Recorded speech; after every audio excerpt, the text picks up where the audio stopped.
grazie mille a tutti. Ciao Daniele. Ciao.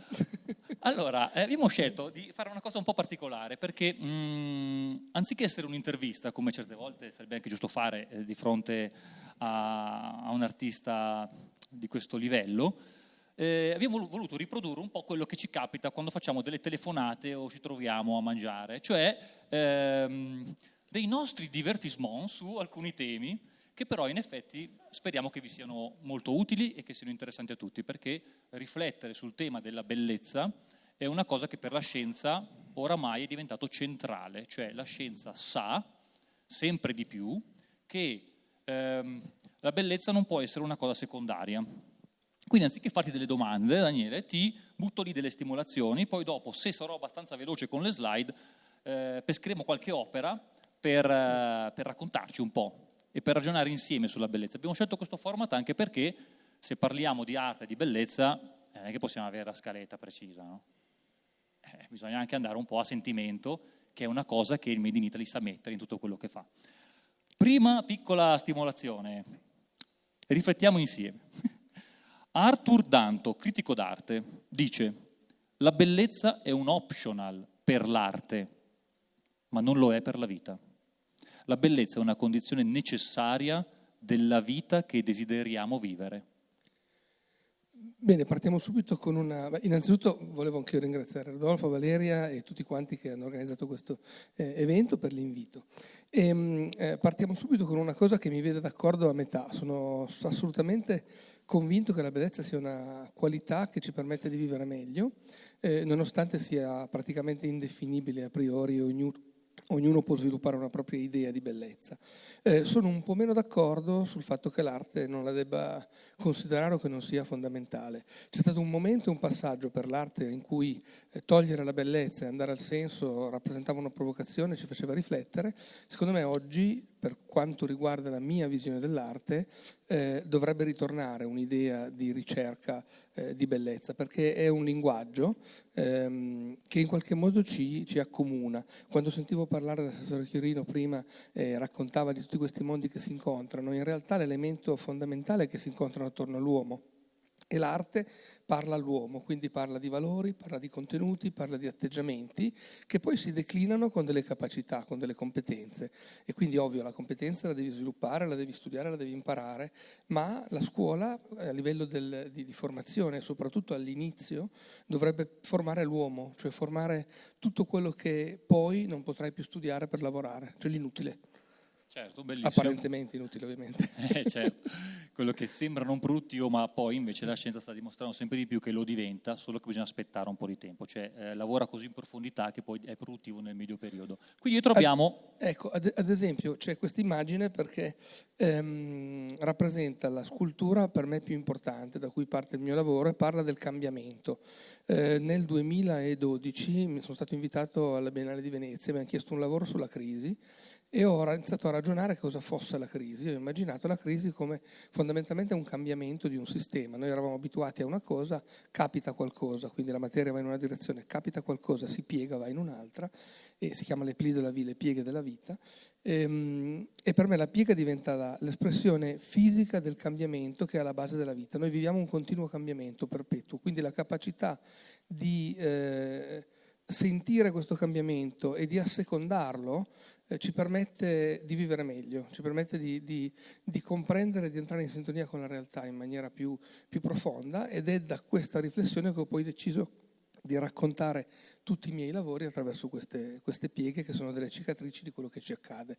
Ed è relativo a quanto stavamo dicendo, perché secondo me l'arte fa proprio quello, cioè ci permette di riflettere su quello che il lavoro, la vita, gli impegni durante il quotidiano non abbiamo occasione, no, di pensare, invece attraverso l'arte ci fermiamo sulle cose importanti che magari spesso non sono quelle urgenti. Certo, qua si collega a un'altra piccola riflessione che vorrei fare con tutti noi di Bella Cresce, quindi grazie di essere qua ancora, che è il concetto di estetica, perché io ogni tanto mi diverto a cercare le etimologie, e estetico o estetica deriva da estetikos, che significa, dal greco, sensibile, capace di sentire. quindi se l'arte ci stimola la capacità di sentire è una cosa che sicuramente ci farà bene, tanto che alcuni pedagogisti, ecco che ci riavviciniamo al mondo nostro, diciamo così, dicono: Olga Denak, pedagogista slovena, l'arte sviluppa la sensibilità dei sensi e dell'animo, contribuendo ad uno sviluppo completo della personalità del bambino. Dieter Lenzen, altro pedagogista tedesco: l'educazione andrebbe vista come un processo artistico e non produttivo, e quindi l'uomo come un'opera d'arte e non un prodotto. In questo caso sono assolutamente d'accordo con entrambe le affermazioni, nella misura in cui noi siamo abituati a dare una valutazione del mondo che spesso è numerica. Devo dire, purtroppo capita anche nell'arte: quanto è grande, quanto è alta, quanto ci ha impiegato a farla, quanto facce ha, quanti spigoli, cioè dare una quantificazione dell'oggetto, del lavoro, della quantità di tempo sembra diventare un elemento che diciamo restituisce un valore all'oggetto. Allora è ovvio che il lavoro, la quantità di lavoro rappresentano un valore, però nell'arte la qualità di quello che è il messaggio, la qualità di quello che è l'oggetto che tu realizzi, non dovrebbe essere legata, secondo me non è legata al numero, alla dimensione. Per esempio una delle opere più potenti che ho realizzato, secondo me, e non c'è, vabbè, però la cito lo stesso, è Cristo ritorto che ad Europa è alta 30 centimetri, non è un oggetto di 16 metri o 20, no? E quindi l'idea è proprio quella: dovremmo riacquistare la capacità di valutare le cose per la qualità, che non sempre è la quantità, non sempre è il numero. Ed è interessante, qua abbiamo Bimbo Faber, perché fondamentalmente secondo me ha fatto proprio questo, cioè in un sistema che è quello di CNA, che giustamente valuta e passa il suo tempo a valutare i numeri, il mondo del lavoro, dell'artigianato, la società, e lo analizza attraverso dei numeri da cui si traggono dei trend, dei valori. Ecco, andare a rappresentare l'artigianato attraverso un bimbo che gioca, fondamentalmente gioca con 3 elementi, una C e una NNA, trasportati in una dimensione tridimensionale, significa andare a riprendere quella che è lo spirito, l'anima, no? Quello che è l'intenzione, il sogno del bimbo, no? Che dal saper fare, che dal giocare diventa saper fare, no? E diventa quella qualità che poi ci porta ad essere primi nel mondo. Ecco, quindi diciamo è quell'elemento trasversale di cui già cercavo di parlare prima, no? Quell'essere individuo di qualità, e quindi diventa di qualità quello che noi facciamo, dal lavoro alla vita, all'insegnamento. E aumenta anche la qualità nostra. Perché certo. Cerchiamo di metterla nelle cose che facciamo, poi la scopriamo dentro di noi. Ma l'ultima cosa che ha a che fare con la bellezza, e tra l'altro questo porta alla bellezza, nel senso che muoversi perseguendo la qualità ci porta a voler far meglio. Far meglio vuol dire che le nostre espressioni, il nostro fare, dove viviamo, quello che noi produciamo è bello per l'anima. Allora la moltiplicazione di questo atteggiamento su tutti, no, ti conduce ad un sistema che in qualche modo considera la bellezza come parte integrante del proprio essere. A quel punto si sta meglio.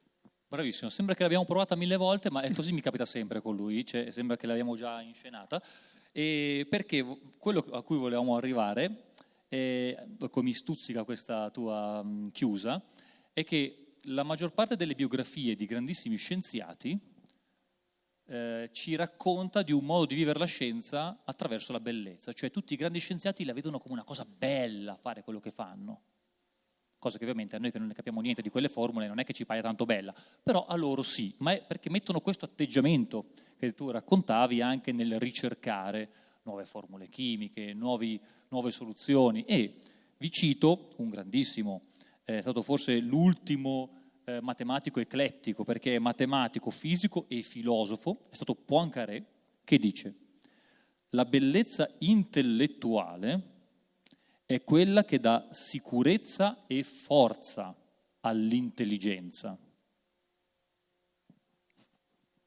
Sì, nel senso che noi abbiamo una propensione ad analizzare, a vedere la bellezza prima come fatto magari anche estetico e quindi per certi versi superficiale. Il valore invece della bellezza sta nel muoversi verso il giusto, cioè la bellezza d'animo. Qui abbiamo una Venere di Milo che negli anni ha sempre rappresentato la bellezza ideale, che mi sono permesso di reinterpretare attraverso queste diverse facce che rappresentano invece la moltitudine della bellezza oggi, cioè mentre un tempo si cercava una bellezza unica a cui far convergere un'idea, no, collettiva, oggi questo lo abbiamo superato e abbiamo ognuno la propria idea di bellezza e ci sono diversi modi di intendere la bellezza, quindi questo è un tentativo di rappresentare questa molteplicità dell'idea, però una bellezza che in questo senso, se vuoi, è estetica, quello invece di cui si parlava che è una bellezza interiore. Questa per esempio è un'opera che ho dedicato a mio figlio, si chiama Leone, questo è semplice da come passaggio, e quindi è un leone, però il tentativo era quello di dare un augurio, l'augurio di non muoversi per orgoglio ma per dignità. C'è stata una ricerca molto bella, se non sbaglio era su Panorama di qualche anno fa, ormai quest'opera del 2018, che raccontava come i popoli abbiano una caratteristica e tutta l'area mediterranea è un po' più legata all'orgoglio piuttosto che non alla dignità. L'orgoglio è un po' il difetto, secondo me, che dipende un po' dagli altri, cioè l'idea che tu che vuoi che gli altri abbiano di te, quindi ti metti un po' nelle mani degli altri. Io preferisco la dignità, che è l'idea che tu hai di te stesso, è un po' più semplice, un po' più lineare, quindi questo era l'indirizzo. Quest'opera è fotografata nella mostra che ho fatto a Europa all'interno degli appartamenti reali e quindi con l'esercizio del potere quest'idea diventa ancora più importante, perché se tu quando sei al comando cosa che ti blocca, cosa che ti fa paura? Il fatto di avere coscienza che tutto grava sulle tue spalle, cioè la responsabilità che hai in quello che decidi. Ecco, se tu questa decisione la prendi a cuor sereno, cioè significa secondo etica, morale e coscienza, e quindi ti muovi in una dimensione del rapporto con te stesso, non tanto del rapporto con gli altri, cioè quindi sei in grado di leggere le informazioni che ricevi, ma la scelta che fai è una scelta tua, ecco, a quel punto secondo me come dire, l'esercizio, no, del tuo agire è molto più forte, che è esattamente quello che si diceva prima. Certo, grazie mille. Allora, tutta questa riflessione sull'importanza della bellezza ci sta portando a vedere che la bellezza forse la cataloghiamo o la releghiamo nel nostro cervello a delle parti un po' limitate, no? Invece è bene accorgersene ovunque, nella quotidianità e anche quando cerchiamo di risolvere problemi, perché forse abbiamo creato una cultura che, tranne che per il Made in Italy, che certe volte ci porta a dire ok, tralasciamo alcune cose, ora bisogna essere efficaci, quindi alla fine bisogna portare a casa il risultato, no? Il classico in alcune partite sportive dove magari non si gioca bene, non è un granché bello quel calcio per esempio, però l'importante è portare a casa il risultato. Allora, per sfidarti a dire qualcosa su questo argomento, cito un autore a me molto caro, che è Buckminster Fuller, che è stato architetto, inventore, filosofo, ha scritto tantissimo nella sua vita e ha scritto questa frase particolare. Quando lavoro ad un problema, lui è una persona che i problemi li affrontava proprio cercando di creare nuovi scenari, cioè diceva che per risolvere un problema bisogna riuscire a immaginare un nuovo futuro, non sanare il passato. Questa frase però chiama in campo anche la bellezza. Dice, quando lavoro ad un problema non penso mai alla bellezza, mai. Ma quando ho finito, se la soluzione non è bella, so che è sbagliata. Beh, in qualche modo è vero, perché noi abbiamo un'idea del bello che è molto naturale. In natura comunque quello che accade quando noi scopriamo qualche cosa, scopriamo che poi spesso è più semplice di come l'abbiamo immaginato. E quindi ci sono due aspetti che mi preme dire. Il primo, venendo qui, ragionavo su come avrei potuto parlare o come dire, raccogliere l'idea di bellezza secondo il mio pensiero, e mi appoggio su una frase di Brancusi che dice riguardo l'arte: nell'arte la semplicità è complessità risolta. Ecco, secondo me la bellezza sta nella capacità di risolvere la complessità con un'espressione semplice. E poi un secondo tema su cui ho lavorato molto in maniera trasversale in tutta la mia carriera, cioè semplice ma non essenziale. Essenziale è scarno, nel semplice c'è qualcosa in più, noi ci innamoriamo del difetto, non della perfezione, quindi l'essenziale è la perfezione, è matematica pura. Il semplice è qualcosa che noi assorbiamo, impariamo, intuiamo, no? E ci fa stare bene, ma non è detto necessariamente che sia essenziale, deve avere quel di più che diventa umano. È un po' l'idea di queste opere, questa è una in particolare, è una serie nella quale desideravo celebrare il concetto dell'idea, no? Munari diceva che un progetto è tanto più forte quanto l'idea si avvicina all'oggetto, e quindi queste sculture da muro riprendono dei progetti straordinari del Made in Italy, come la Vespa, e per metà la Vespa è una scultura che esce da questa superficie a specchio, per metà, la metà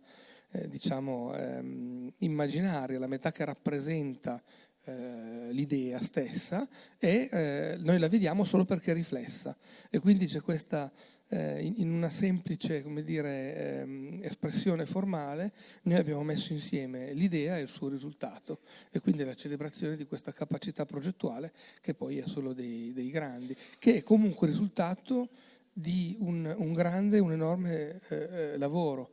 Ho avuto l'opportunità di fare un intervento a TEDx dove si parlava di creatività, no? Ed era stato straordinario capire come scienza e, perlomeno per me è stato interessante approfondire come scienza e arte nel concetto di intuizione avessero molto in comune. Cioè molti scienziati nella conoscenza approfondita, e quindi nello studio, nel lavoro che ci deve essere di una materia, poi avevano l'intuizione, o hanno avuto l'intuizione di cosa sarebbe accaduto, no? E quindi hanno intuito prima di scoprire il